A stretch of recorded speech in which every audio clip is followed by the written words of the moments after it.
Good morning, student. Today we are going to start a new topic, that is the properties of the determinant. Exercise 4.2 start करेंगे हम। तो exercise 4.2 में सारे सम में आपको एक प्रॉपर्टीज का यूज करना है। तो हम देख लेते हैं एक बार। First property, if all the rows of a determinant are converted into corresponding column, the value of the determinant remain same. मतलब कि आप अगर कोई भी डिटरमिनेंट है, इसके सारे रोज का कॉलम बना दिया, तो फिर भी आंसर सेम रहेगा। सोल्व करेंगे तो आंसर सेम रहेगा। मतलब कि ये प्रोसेस हम कर सकते हैं कभी भी। लाइक सपोज ये डिटरमिनेंट है,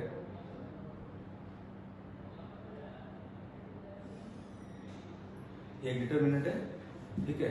इसके फर्स्ट रो क्या है, 1 to 4। फर्स्ट रो का आप कॉलम बना दो 1 to 4। सेकंड रो क्या है, 5 to 7, इसका कॉलम बना दो।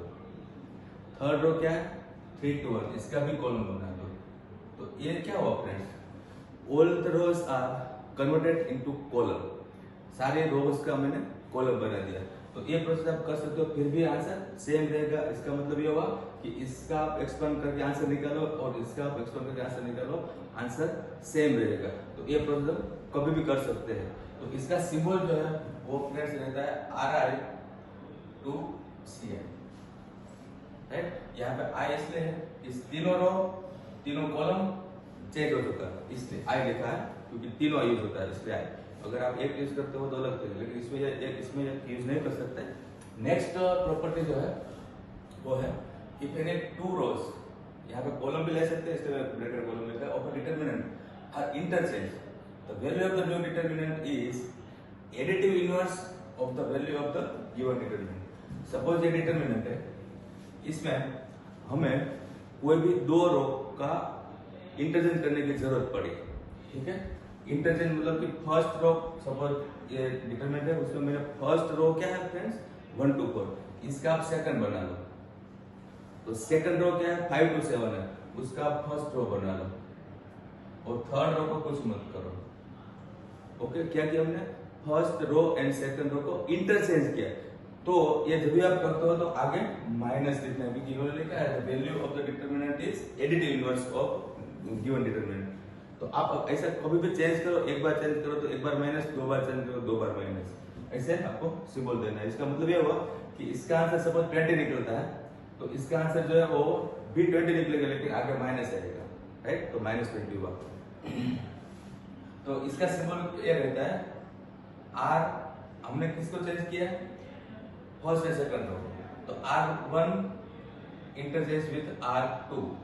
सेम प्रोसीजर अगर हम कॉलम में करते हैं तो C यूज करना है, इसलिए यहाँ पे ब्रैकेट में कॉलम लिखा है। यहाँ पे अभी मैं 1 2 नहीं लिख रहा हूँ, क्योंकि आप कौन सी रो चेंज करने वाले हैं वो पता नहीं है, इसलिए मैं लिख रहा हूँ RI एंड RJ। मतलब I मतलब कोई भी रो, J मतलब कोई भी रो। ओके, सेम वे में आप यूज कर सकते हो, CI is interchange with CJ। Okay, और ये प्रॉपर्टीज में यूज करने वाला हूँ सम्स में, क्योंकि जब भी 4.2 स्टार्ट करेंगे तो 4.2 में सारे सम में आपको कंपलसरी प्रॉपर्टीज का यूज करना है, ऐसा मेथड है, इसलिए हम कर रहे हैं। बहुत सिंपल है, और ये 5-10 सम करने के बाद एग्जैक्टली आपको मालूम चलेगा कि कब क्या करना होता है। लेकिन अभी हम डिस्कस कर रहे हैं सिंबल के बारे में। Third properties, if the corresponding entries in any two rows are identical, the value of the determinant is 0। ये भी बहुत यूजफुल रिजल्ट है। हमारे पास सपोज एक डिटरमिनेंट है, इससे फर्स्ट रो फ्रेंड्स क्या है, 1 to 4। सपोज सेकंड रो भी 1 to 4 है, राइट। तो two rows are identical. Likewise two columns अगर आइडेंटिकल है तो भी इसका आंसर जो है वो 0 रहता है। इसको एक्सपांड करके सोल्व करने की बिल्कुल जरूरत नहीं है, राइट।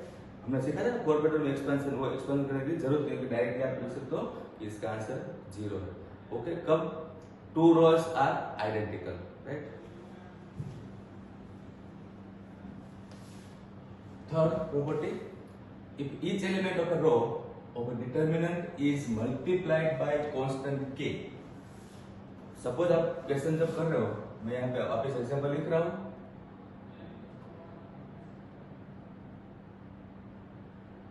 ये डिटरमिनेंट है, इसमें अगर हमें ऐसे जरूरत पड़े कि किसी भी एक रो में आप कोई एक पर्टिकुलर नंबर से मल्टीप्लाई करो। सपोज मैंने डिसाइड किया कि सेकंड रो के जितने भी एलिमेंट है मैं सबको 3 से मल्टीप्लाई कर रहा हूं। तो फ्रेंड्स सेकंड रो में क्या है 3 2 4, इसमें सबको 3 से मल्टीप्लाई कर दो तो आएगा 9 6 एंड 12।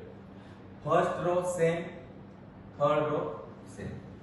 ओके, तो इसका आंसर में क्या फर्क पड़ेगा? तो सपोज इसका आंसर जो है वो 5 है, सपोज इसका आंसर 5 है तो इसका आंसर कितना हो जाएगा 15, क्योंकि आपने 3 से इंटू किया। किसी भी एक रो में इंटू करने से भी ये होता है। जनरली ये रिजल्ट हमें कॉमन लेने में काम आता है। कॉमन मतलब क्या है? तो सपोज इसके लिए एग्जांपल देख लो।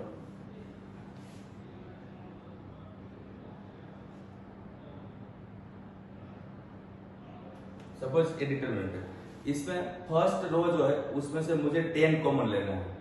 किसी एक रो में से किसी एक कॉलम में से मैं कॉमन ले सकता हूँ, मैट्रिक्स जैसा इसमें नहीं है। तो सपोज मैं 10 कॉमन ले रहा हूँ, 10 में कॉमन कहां से लिया? फर्स्ट रो में से। तो बचेगा क्या 1 2 3, क्योंकि 10 कॉमन मतलब कि 10 से डिवाइड कर लो। तो ये हो गया कॉमन की मेथड है। तो आपको ब्रैकेट में रीजन में इसका सिंबल नहीं है, सिंबल हम ये देखेंगे कि taking 10 common from first row. Okay, इसका एक सिंबल यह है, अगर जनरली आपको यूज करना है तो फर्स्ट रो में से सपोज मैंने 10 कॉमन लिया तो जो कॉमन लेते हैं उसको 1/10 कर दो। जितना भी आपने कॉमन लिया इसको 1 लिख दो, और जो जिस रो में से लिया वो नंबर लिखो। राइट, ये जनरली कॉमन के लिए काम आता है। Next properties, the value of a determinant does not change if any of its row is multiplied by k and added to on the row। ये प्रॉपर्टी हर समय 5 बार यूज करना पड़ेगा कम से कम। तो ये बहुत ही इंपॉर्टेंट रिजल्ट है। कैसे करना है देख लो। फर्स्ट में एक एग्जांपल लेता हूं।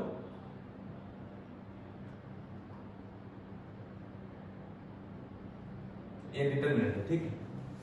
हमने ऐसा डिसाइड किया, वो सम्स के हिसाब से होगा कैसे क्या करना है, लेकिन अभी आपको क्या सीखना है? Only property. सपोज मैंने डिसाइड किया कि सेकंड रो में सबको मैं 2 से इंटू कर रहा हूं। सेकंड रो में सबको मैं 2 से इंटू कर रहा हूं। तो फ्रेंड्स ये हो जाएगा 4, ये हो गया 8, ये हो गया 6। जो रिजल्ट मिला वो किसी एक रो में ऐड कर देते हैं। सपोज मैं फर्स्ट रो में ऐड कर रहा हूं, राइट, तो ये कितना हुआ 4, यहां ऐड करो 5, यहाँ 2 से मल्टीप्लाई किया तो 8 हुआ, यहाँ ऐड करो तो 10, यहाँ 2 से मल्टीप्लाई किया तो 6 हुआ, यहाँ ऐड करो तो 11। राइट, और फिर सब कुछ सेम रहेगा। किसी एक रो में सेम है, किसी एक कॉलम में, किसी एक रो में एक नंबर से मल्टीप्लाई करके दूसरी रो में ऐड कर दिया। राइट, तो भी रिजल्ट में कोई फर्क नहीं पड़ेगा, आंसर में कोई फर्क नहीं पड़ेगा। तो ऐसे हम प्रोसेस कर सकते हैं। तो यहाँ सिंबल क्या होगा? तो मैंने फर्स्ट रो में ऐड किया तो R1 चेंज हुआ, इसे लिखना है। राइट, मैंने क्या किया था? सेकंड रो में 2 से मल्टीप्लाई किया, तो सेकंड रो में 2 से मल्टीप्लाई कर दिया।